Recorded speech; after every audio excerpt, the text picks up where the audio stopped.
চলুন জেনে নেই পুরুষদের জন্য 10টি উপদেশ কি রয়েছে। নাম্বার 1, আপনার আয় বাড়লে কাউকে বলবেন না। নাম্বার 2, নারীর সাথে তর্ক করবেন না, কাজের মাধ্যমে নেতৃত্ব দিন। নাম্বার 3, যে নারী একবার আপনাকে প্রত্যাখ্যান করেছে তার পেছনে আর ছুটবেন না। নাম্বার 4, আপনার জীবনের লক্ষ্য বা উদ্দেশ্যকে সবার আগে রাখুন, তারপর সম্পর্ক নিয়ে ভাবুন। নাম্বার 5, আপনার বন্ধুদের সব কিছু বলবেন না, কিছু ব্যক্তিগত বিষয় নিজের কাছে রাখতে শিখুন। নাম্বার 6, এমন পুরুষ হন যাকে সবাই শ্রদ্ধা করে, এমন পুরুষ নয় যাকে সবাই করুণা করে। নাম্বার 7, কখনোই একটি আয়ের উৎসের উপর নির্ভরশীল হবেন না।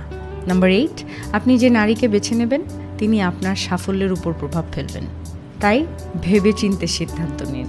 নাম্বার 9, প্রকাশ্যে আপনার আবেগ নিয়ন্ত্রণ করুন, সবার সামনে নিজেকে শান্ত ও সংযত রাখুন। নাম্বার 10, শারীরিকভাবে, মানসিকভাবে এবং আর্থিকভাবে সব সময় উন্নতি করতে থাকুন।